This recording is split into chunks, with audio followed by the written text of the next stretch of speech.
சமசுடன் செய்தி கப்பால் நிகழ்ச்சிக்கு உங்கள் அனைவரையும் அன்போடு வரவேற்கின்றேன். வணக்கம் திரு சமஸ். வணக்கம். தமிழ்நாடு சட்டமன்றத்தில் மாநில உரிமைகளை மீட்டெடுக்கக்கூடிய ஒரு உயர்மட்ட குழு, கிட்டத்தட்ட மாநில சுயாட்சிக்கான அடுத்த கட்டம்னு கூட சொல்லலாம். இதுக்கான தேவை என்ன வந்ததுன்னு நீங்கள் பார்க்குறீங்க? இது அரசியல் சார்ந்து இருக்கக்கூடிய தேவைகள் என்ன அப்படிங்கிறது தெரியும். 2026 தேர்தல் நெருங்கிட்டு இருக்கு. அது மேலோட்டமான இடத்துலேருந்து அப்படி அணுகிடலாம். ஆனால் நம்ம பத்திரிகையாளர்கள் அதை தாண்டி உள்ளார்ந்து இந்த விஷயம் நோக்கி நம்மளுடைய கவனம் குவிக்கணும் அப்படின்னு நினைக்கிறேன். 1950லேருந்து 1967 வரைக்கும் நீங்கள் காங்கிரஸ் தான் எல்லா இடங்கள்லையும் ஜெயிச்சிட்டு வராங்க. 1967 தேர்தலில் காங்கிரஸ் பல மாநிலங்களில் தோல்வியை தழுவுது. அப்போ என்ன ஆகுது அப்படின்னு சொன்னால், மத்திய அரசு வேறாகவும் மாநில அரசு வேறு கட்சியாகவும் இருக்கக்கூடிய சூழல் பல மாநிலங்கள் ஏற்படுது. அப்போ மத்திய அரசில் இருக்கக்கூடிய காங்கிரஸ் இந்த மாநில அரசாங்கங்களுடைய கைகளை முறுக்கும் பணியில் இறங்குறாங்க. அது அண்ணா அவர்களுக்கும் நடக்குது. அப்போ தான் இங்கே அந்த மாநில சுயாட்சி உணர்வு மேலோங்கி வருது. மத்திய அரசுக்கு எதிரான இந்த எதேச்சதிகார போக்குக்கு எதிரான அந்த சிந்தனைங்கிறது மேலோங்குது. அதனுடைய தொடர்ச்சியாக தான் இது எல்லாமே நடக்குது. அண்ணா அவர்களுடைய மறைவுக்கு பின் முதல்வராக பொறுப்பேற்ற கலைஞர் மு. கருணாநிதி அவர்கள் அண்ணாவினுடைய அந்த லட்சியங்களை நோக்கி தன்னுடைய கட்சியை நடத்துறதுங்கிறது அவருடைய அரசியல் தேவையும் அதில் இருக்குது. அதை நோக்கி ஒரு பெரிய உத்வேகத்தோடும் அவர் அன்றைக்கி செய்கிறார். ஒரு இள வயதில் இருக்கிறார். வந்தோன்னே தான் ஏதாவது ஒன்று செய்யணும்னு நினைக்கிறார். அப்போ அவர் செய்த மிக முக்கியமான முன்னெடுப்புகளில் ஒன்று 1969 நீதிநாயகம் PV ராஜமன்னார் அவர்களுடைய தலைமையில் ஒரு குழுவை அமைத்தது. அது மத்திய மாநில உறவுகளை ஆராய்வதற்கான குழு. இந்த குழு அறிக்கை கொடுக்குறாங்க.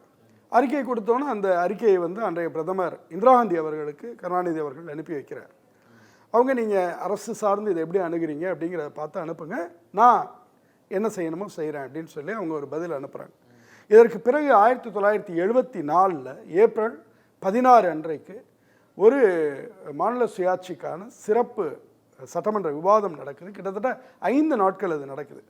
ஏப்ரல் 20 அன்றைக்கு 1974 இந்த வரலாற்று சிறப்பு மிக்க மாநில சுயாட்சி தீர்மானம் என்பது தமிழ்நாடு சட்டமன்றத்தில் நிறைவேற்றப்பட்டது. அது இந்திய கூட்டாட்சி வரலாற்றில் ஒரு மிக முக்கியமான முன்னெடுப்பு அப்படின்னு தான் சொல்லணும். ஏன்னா அது என்ன சொல்லுது அப்படின்னு சொன்னால், இந்தியாவினுடைய கூட்டாட்சி தன்மை இருக்குல்ல, அதை எப்படி எலிவேட் பண்ணுறது, அதை எப்படி மேம்படுத்துவது, எந்த இடத்துலலாம் மத்திய அரசாங்கத்தினுடைய எதேச்சதிகாரமான போக்கு இருக்குதோ அந்த இடத்துல அதை எப்படி மாற்றி அமைப்பது அப்படிங்கிறத பற்றி மிக தீவிரமாக அது சிந்திக்குது. இதற்கு பிறகு இப்போ நம்ம இங்கேருந்து ஒரு 50 ஆண்டுகள் வந்துடுறோம். வந்ததுக்கு அப்புறம் இப்போ திரும்பி இந்த 2025 அதே போல் ஒரு ஏப்ரலில் 15 இன்றைக்கி மாநில உரிமைகளை மீட்பதற்கான குழு அமைக்கப்படும் அப்படின்னு சொல்லி முதலமைச்சர் ஸ்டாலின் அவர்கள் அறிவிச்சிருக்கார். இதை கிட்டத்தட்ட அன்றைக்கு எப்படி முதல்வர் கருணாநிதி அவர்கள் ராஜமன்னார் குழு அமைச்சாரோ அது மாதிரி இன்றைக்கி இவர் ஸ்டாலின் அவர்கள் தாமஸ் குரியன் குழு அமைச்சிருக்கிறார் அப்படின்னு நம்ம புரிஞ்சுக்கலாம். ஆனால் இதனுடைய தேவை என்ன? காலையில் தமிழ் தேசிய பொதுவுடைமை கட்சியினுடைய தலைவர் திரு மணியரசன் அவர்கள் கூட நம்ம புதிய தலைமுறைக்கு அளித்த பேட்டியிலே கேட்டிருந்தார். அது ஏன் இப்படி ஒரு தேவை இருக்கா? 50 ஆண்டுகளுக்கு முன்பு நிறைவேற்றப்பட்டதே கூட இன்னைக்கு நம்ம கேட்கலாமே, இடையில நீங்கள் தவறிட்டீங்க, அது என்ன ஆச்சு அப்படின்னு கேட்டிருந்தார். அது ஒரு நல்ல கேள்வி. இன்னும் நடக்கலைங்கிற விஷயத்துலேருந்து கேட்குறதெல்லாம் சரி. ஆனால் என்ன புரிஞ்சுக்கணும் அப்படின்னு சொன்னால், இந்த 50 ஆண்டுகளில் ஏராளமான மாற்றங்கள் நடந்திருக்கு. இப்போ உதாரணமாக நம்ம எடுத்துக்கோமே, மிக குறிப்பாக 2014லேருந்து 2024க்குள்ளார நிறைய மாற்றங்கள் நடந்திருக்கு. ஜம்மு காஷ்மீர்னு ஒரு மாநிலமே இல்லாமல் போணுச்சு. ஒரு இரவில் நீங்கள் ஒரு மாநிலம் பிரிக்கப்பட்டு துண்டாடப்பட்டு அது லடாக் இன்னைக்கு தனி பிராந்தியமாக்கப்பட்டு, ஜம்மு காஷ்மீர் என்பது தனி பிராந்தியமாக்கப்பட்டு, இரண்டுமே ஒன்றிய அரசின் கீழே வரக்கூடிய பிராந்தியங்களாக்கப்பட்டு, குறைந்தபட்ச மாநில அந்தஸ்தை கூட இழக்கக்கூடிய ஒரு சூழலில் வரும் என்றால் அப்போ கூட்டாட்சிக்கு என்ன மதிப்பு இருக்குது? ஜிஎஸ்டி ஒரு உதாரணம். ஜிஎஸ்டி என்பது கிட்டத்தட்ட ஒரு அரசுக்கான இறையாண்மை. அது என்ன அப்படின்னு சொன்னால், அந்த அதிகாரத்தை வெளிப்படுத்தக்கூடிய அடிப்படை பண்பு அதில் எங்கே இருக்குன்னா வரி விதிப்பில் தான் இருக்குது. அந்த வருவாயை பெருக்குவதில் இருக்குது. அது ஒரு மிக முக்கியமான அதிகாரம். ஆனால் ஜிஎஸ்டியை நீங்கள் அதோடைய தத்துவார்த்த அடிப்படையில் அணுகுனீங்கன்னா கிட்டத்தட்ட மாநில அரசுகளிடமிருந்து அந்த வரி விதிக்கும் தன்மையை அது பறிச்சிடுது. அது எல்லாத்தையுமே இந்திய அரசு தான் கையில் எடுத்து, இதுபோல் ஏராளமான விஷயங்கள் நடந்திருக்கு. கல்வியில் எவ்வளோ மாற்றங்கள் நடந்திருக்கு அப்படிங்கிற பார்க்குறோம். இந்திய அரசமைப்பு உருவான போது கல்வி என்பது மாநிலங்கள் பட்டியலில் இருந்துச்சு. அது கொஞ்சம் கொஞ்சமாக போனது போக இன்றைக்கு வந்து கிட்டத்தட்ட கல்வி வந்து முழுமையாக மத்திய அரசினுடைய பட்டியலுக்கு கிட்டத்தட்ட போயிடுச்சு அப்படின்னு சொல்லலாம். அந்த அளவுக்கு வந்து செயல்பாட்டு அளவில் மாற்றங்கள் நடந்திருக்கு. அதே போல் சட்டம் ஒழுங்கு என்பது மாநில அரசாங்கங்கள்ட்ட இருக்கக்கூடிய மிக முக்கியமான விஷயம். ஆனால் இன்றைக்கி NIA தேசிய விசாரணை முகமை எப்படிங்கிறது நீங்கள் வந்து எந்த மாநிலத்துக்குள்ளாரையும் புகுந்து ஒரு வழக்கை வந்து எடுப்பதற்கோ யாரையும் கைது செய்வதற்கோ ஒரு அதிகாரத்தை பிரயோகம் பண்ணக்கூடிய இடத்துல இருக்கும்போது அந்த அதிகாரமும் அங்கே கேள்விக்குள்ளாது. இதுபோல் ஏராளமான மாற்றங்கள் கடந்த 10 ஆண்டுகளில் நிகழ்ந்திருக்கு. அப்போ இதற்கெல்லாம் ஒரு மாற்றை சிந்திக்கக்கூடிய அந்த இடத்திலிருந்து ஒரு தேவை இருக்குதா அப்படின்னா அரசமைப்பு சார்ந்து இருக்குது. ஆனால் கூட்டாட்சி பண்புலேருந்து பார்க்கும்போது மிகுதியாக இருக்குது. அந்த தேவையை தான் இன்றைக்கு முதலமைச்சர் அல்லது தமிழ்நாடு சட்டமன்றம் செய்திருக்கிறார் என்று சொல்லலாம். இப்போ நீங்கள் சொன்னது ஒரு கூட்டாட்சி பண்பிலிருந்து பார்க்குறப்ப இதற்கான தேவை, அதுக்கான காரணங்களை பட்டியலிட்டீங்க. ஆனால் விமர்சனபூர்வமாக பார்க்குறப்ப நீங்கள் முதல்லையும் ஒரு மாநில சுயாட்சி தீர்மானம் கொண்டு வந்தாங்க, கலைஞர் அவர்கள், கருணாநிதி அவர்கள் கொண்டு வந்தாங்க. அதுக்கு பிறகு முக்கியமான விமர்சனமே நீங்கள் UPA அரசாங்கத்தில் நீங்கள் இருந்தீங்க, பங்குதாரராக இருந்தீங்க. அதற்காக அப்போ எல்லாம் என்ன செஞ்சீங்க? ஏதேனும் ஒரு நகர்வு நடந்துதான்ற ஒரு விமர்சனம் திமுகவை நோக்கி வந்திருக்குல்ல, அது அந்த விமர்சனத்தை எப்படி? இந்த விமர்சனத்தை ரொம்ப ஒரு மேலோட்டமான விமர்சனமாக தான் பார்க்கணும். நீங்கள் யோசிச்சு பாருங்கள், 1989லேருந்து கூட்டணி அரசாங்கம், கூட்டணி யுகம் அப்படிங்கிறது இந்தியாவில் உருவாயிருக்கு. இந்த கூட்டணிங்கிறத எதனால் உருவாகுது? எப்போ வந்து மத்திய அரசை அமைக்கக்கூடிய ஒரு வல்லமை ஒரு தனிப்பட்ட கட்சிக்கு அந்த எண்ணிக்கையே இல்லையோ அப்போ தான் பல கட்சிகள் கூட்டணி சேர்ந்து ஒரு விஷயத்தை உருவாக்குறாங்க, ஒரு அரசு அமைப்பதற்காக உருவாக்குறாங்க. அதிலே பல கட்சிகளுக்கு இடையில் பல்வேறு குரல்கள் இருக்கும், பல பிராந்தியங்களை அந்த கட்சிகள் பிரதிபலிக்கின்றன, பல்வேறு அபிலாஷைகளை, பல்வேறு கொள்கைகளை, சித்தாந்தங்களை அந்த கட்சிகள் பிரதிபலிக்கின்றன. அப்படிப்பட்ட ஒரு விஷயத்தில் அரசமைப்பு மாற்றத்தெல்லாம் உருவாக்கிட முடியாது. இது அரசமைப்பு மாற்றம் நீங்கள் ஒன்று உருவாக்கணும் அப்படின்னு சொன்னால் இந்த அரசமைப்பு என்பது ஏற்கனவே மத்திய ஆட்சியை மையப்படுத்தியதாக இருக்கிறது. அதை வந்து மாநிலங்கள் சார்ந்து மாற்றி அமைக்கணும் அப்படின்னு சொன்னால் இந்திய மாநிலங்கள் எல்லாவற்றிலும் ஒரு ஒருமித்த கருத்தை உருவாக்க வேண்டும், அது சம்பந்தமான சிந்தனையை உருவாக்கணும். ஒரு உத்தரப்பிரதேசமும் ஒரு தமிழ்நாடும் ஒரு சிக்கிமும் ஒரு பஞ்சாபும் ஒரே மாதிரி சிந்தனையை நோக்கி நகர வேண்டும். நம்ம மாநிலங்கள் அடிப்படையில் இதை சிந்திக்கலாம் அப்படிங்கிற இடத்தை நோக்கி நகரணும். அந்த சிந்தனை எல்லாம் கூடி அது எல்லா கட்சிகளும் ஏற்கக்கூடிய சூழல் வந்தால் தான் அப்படி ஒரு மாற்றம் நடக்க முடியும். அப்படி இல்லாத பட்சத்தில் ஒரு கட்சி அந்த வல்லமையோடு இருக்கு அப்படின்னு சொன்னால் அவர்கள் செய்வதற்கு சாத்தியம் இருக்கு. அப்படி எதுவும் இல்லையே. நம்ம குறிப்பாக இப்போ எடுத்துக்குவோம், 2004லிருந்து 2014 வரைக்கும் ஆட்சியில் இருந்த ஐக்கிய முற்போக்கு கூட்டணி காங்கிரஸ் தலைமையிலான ஆட்சி எடுத்துக்குவோம். அதில் தான் திமுக முக்கியமான கூட்டாளியாக இருந்தாங்க. அப்போல்லாம் ஒன்றும் செய்யலைங்கிறது இன்னைக்கு கேள்வி எழுப்பப்படுது. நீங்கள் 2004 காங்கிரஸினுடைய எண்ணிக்கை என்ன? நாடாளுமன்றத்தில் வெறும் 145 பேர். இன்னும் சொன்ன போனால் ஐக்கிய முற்போக்கு கூட்டணியோட எண்ணிக்கை 218. வெளியிலேருந்து வந்து இடதுசாரிகள் ஆதரிக்க வேண்டியிருக்கு இன்னைக்கு. இதுதான் அவர்களுடைய நிலைமை அன்னைக்கு. அப்புறம் 2009 ஆட்சியில் வராங்க. அப்போ காங்கிரஸுடைய எண்ணிக்கை எவ்வளவு? 206. ஐக்கிய முற்போக்கு கூட்டணியோட எண்ணிக்கை அப்பயும் 262. வெளியிலேருந்து எல்லா ஆட்களும் சேர்ந்ததுக்கு அப்புறம் தான் கூட்டணி அங்கே ஆட்சிக்கு வருது, அதை வெற்றிகரமாக நடத்த முடியுது. அப்படியான அரசாங்கங்களில் வச்சுக்கிட்டு நீங்கள் வந்து அரசமைப்பு சார்ந்த மாற்றங்கள்லாம் உருவாக்க முடியாது. அரசமைப்பு சார்ந்த சட்ட திருத்தத்துக்கு நாடாளுமன்றத்தினுடைய 2 அவைகள் ஒன்று கூடணும். அது ஆமா. அப்புறம் 3/2 பெரும்பான்மை வேண்டும். அப்புறம் அதெல்லாம் விட இந்த போன்ற அடிப்படை மாற்றங்களுக்கு மாநிலங்களுடைய சம்மதம் வேணும். 3/2 பங்கு, இவ்வளவு பெரிய எண்ணிக்கை பலம் வேணும். அதனால இதெல்லாம் வந்து திமுக செய்யலை அப்படின்னு சொல்றது வந்து ஒரு சரியான குற்றச்சாட்டாக இருக்காது. ஆனால் திமுக கூட்டணி ஆட்சியில் இருந்த காலகட்டங்களில் இந்த விஷயத்தை பேசியிருக்காங்களா, இதை முழுமையாவே இப்படிதான் இருந்திருக்காங்களான்னா அதுல மாறுபட்ட கருத்து நிச்சயமா இருக்கு. நீங்க கருத்துருவாக்கத்தை செய்வதில் உங்களுக்கு எந்த தடையுமே இல்லை. அந்த விஷயத்தில் வந்து பாஜகவோ அல்லது அதிமுகவோ அல்லது தமிழ் தேசிய கட்சிகளோ குறிப்பிடத்தக்க வகையில் அவர்கள் விமர்சிக்கிற வகையில் திமுக வந்து எப்பெல்லாம் வந்து மத்திய கூட்டணி ஆட்சியில் போகிறாங்களோ அப்போல்லாம் இந்த விஷயத்தில் கொஞ்சம் அமைதியாயிடுறாங்கிறதும் தான் நடந்திருக்கு. கருத்தாக்கத்தை பேசுவதில் ஒன்றும் பிரச்சனையே இல்லை. நீங்கள் சொல்ல ஒரு கருத்துருவாக்கத்தை முன்னெடுத்திருக்கணும். ஆமாம், நீங்கள் திமுகவினுடைய வரலாற்றை எடுத்துக்கொண்டால் திரு அண்ணா அவர்களுடைய காலம் முழுவதும், அதற்கு பிறகு திரு கலைஞர் மு கருணாநிதி அவர்களுடைய ஆரம்ப காலம், அந்த ஆட்சி காலகட்டங்கள், அதற்கு பிறகு திரு மு.க. ஸ்டாலின் அவர்களுடைய இந்த ஒட்டுமொத்த காலகட்டம், இதில் தான் கூட்டாட்சிக்கான குரல் என்பது மிகுந்திருக்கு. அப்போ இந்த விஷயத்தையும் நாம் கணக்கில் எடுத்துக்க தான் வேணும். அதை சில இடத்துல சுணக்கமாகவும் திமுக இருந்திருக்காங்க அப்படிங்கிறதும் உண்மை. இந்த மாநில சுயாட்சி அப்படின்னு சொல்கிற போது நீங்கள் சொல்கிற மாதிரி ஒரு அரசமைப்பு மாற்றம் தேவைப்படுது.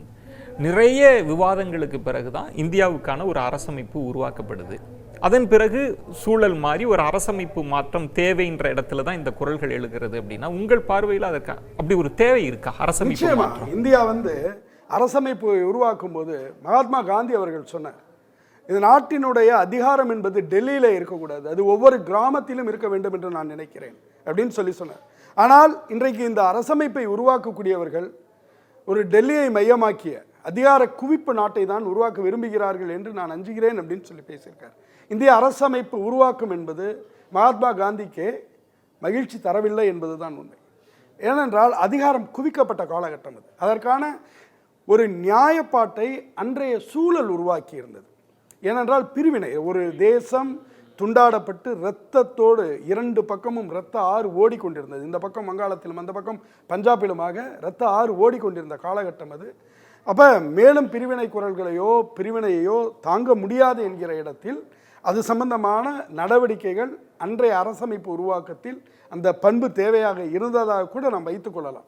ஆனால் இந்த அரசமைப்பு என்பது ஒற்றையாட்சி தன்மையுடன் தான் அமைக்கப்பட்டிருக்கிறது என்பதுதான் உண்மை. அரசமைப்பு சார்ந்த விவாதங்களிலே பலர் வெளிப்படுத்தியிருக்காங்க, அது தொடர்ந்து பேசப்பட்டிருக்கிறது. தெற்கு அதற்கு எதிராக தொடர்ந்து குரல் கொடுத்து வந்திருக்கிறது மாநிலங்களுடைய உரிமைக்காக. இது மாநிலங்கள் உரிமையோடு மட்டும் நிறுத்தக்கூடாது, இன்னும் அடுத்ததாக உள்ளாட்சி உரிமைகள் வரைக்கும் போகணும். நாம் உண்மையான கூட்டாட்சியை பற்றி பேச வேண்டும் என்றால் அது காந்தி சொன்னது போல ஒவ்வொரு கிராமமும் டெல்லியாக வேண்டும். அந்த அளவுக்கு அதிகார பகிர்வு தேவைப்படக்கூடிய ஒரு நாடு, அவ்வளோ பெரிய நாடு இது. அப்போ இந்த சிந்தனை நமக்கு வேணும் அப்படின்னு சொன்னால் கூட்டாட்சி நோக்கி பேசுவதும் அது சம்பந்தமான ஒருமித்த கருத்தை உருவாக்குவதும் என்பது ரொம்ப முக்கியம். இப்போ நம்ம தமிழ்நாட்டில் கூட்டாட்சி பற்றி இவ்வளோ பேசிகிட்டு இருக்கோம். நீங்கள் வட இந்தியாவில் இத்தகைய சிந்தனையெல்லாம் போய் பார்த்தீங்கன்னா இருக்காது. இன்னும் சொல்லப்போனால் அறிவுஜீவிகள் மத்தியிலேயே கூட்டாட்சி சம்பந்தமான சிந்தனை அப்படிங்கிறது அதற்கான இடம்ங்கிறது ரொம்ப குறைவு. நான் திரு யோகேந்திர யாதவ் அவர்களோட ஒரு உரையாடலில் பேசிகிட்டு இருக்கும்போது சொன்னேன், நீங்கள் தென்னகத்திலேருந்து தான் கூட்டாட்சிக்கான விஷயங்கள் திரும்ப திரும்ப இவ்வளோ பேசப்பட்டுக்கிட்டே இருக்குது.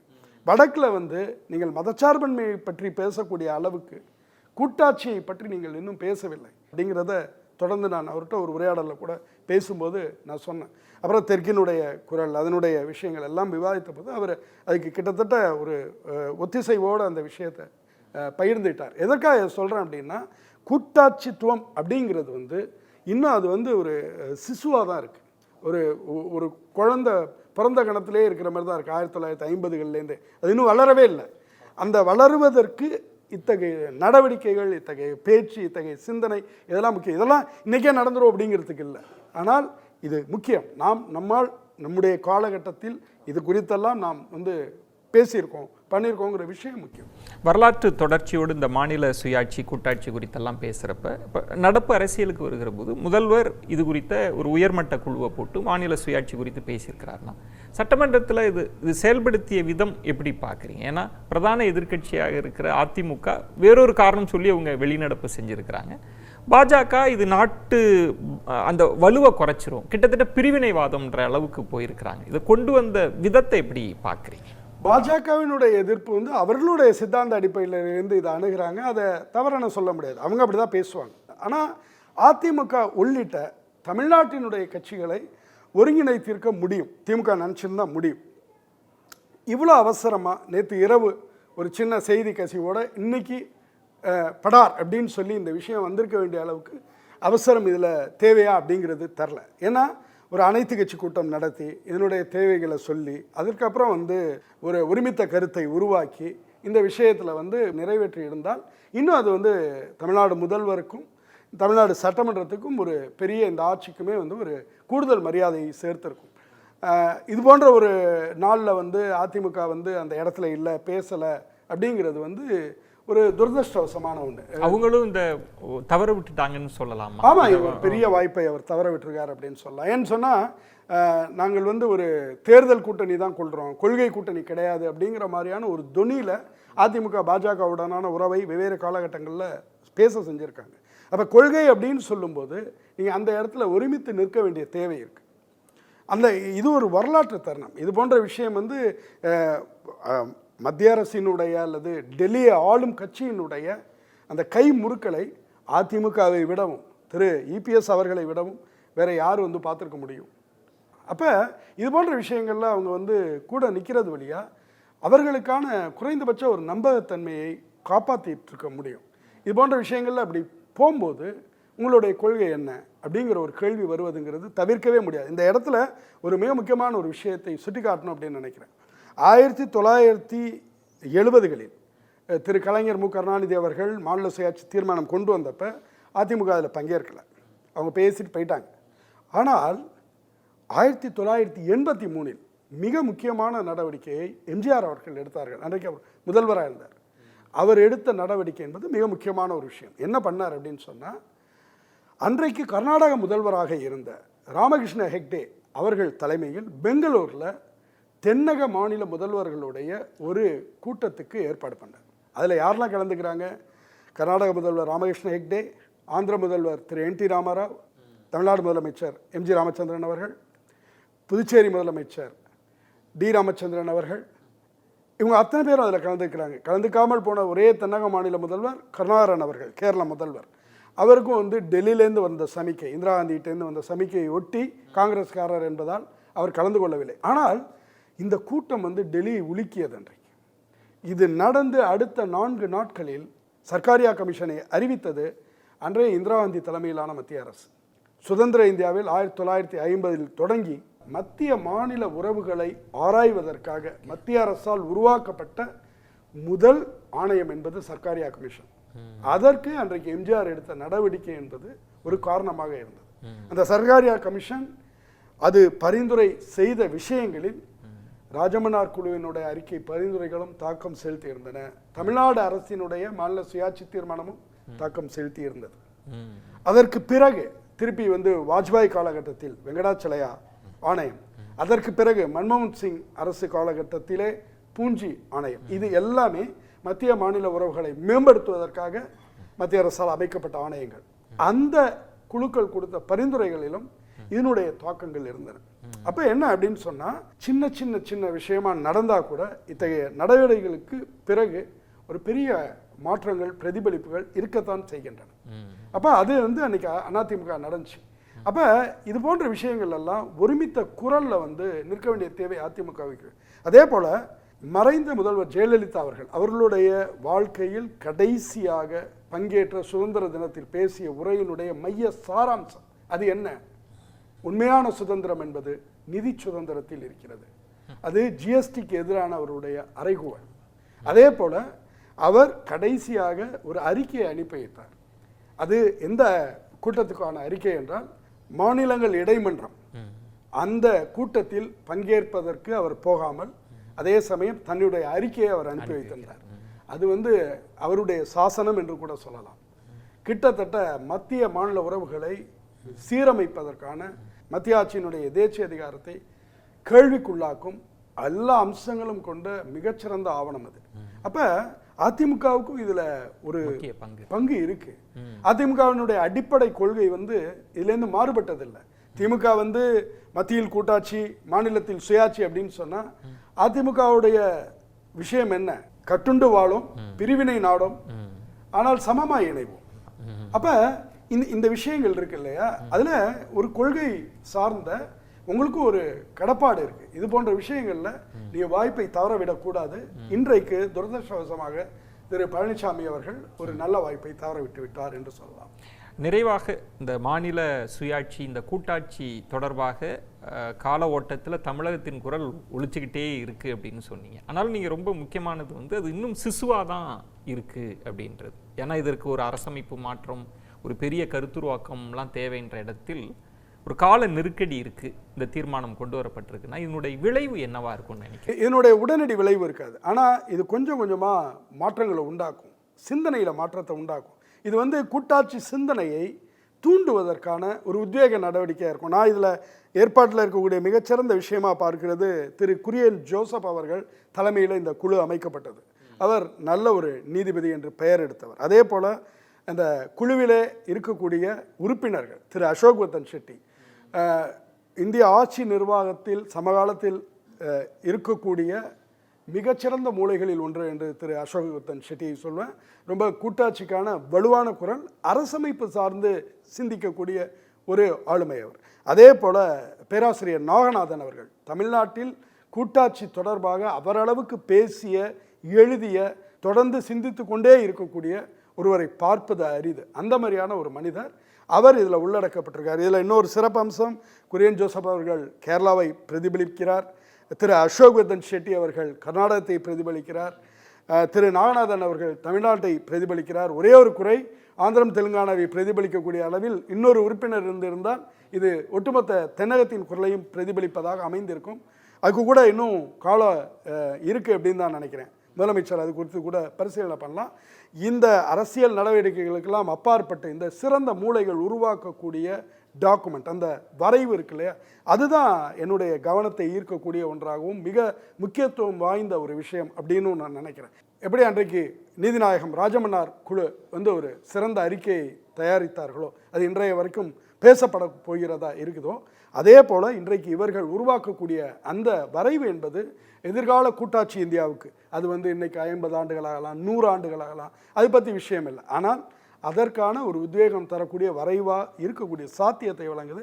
அந்த வகையில் இது மிக முக்கியமான முன்னெடுப்பு அப்படின்னு நினைக்கிறேன். மிக்க நன்றி. நன்றி விஜயன்.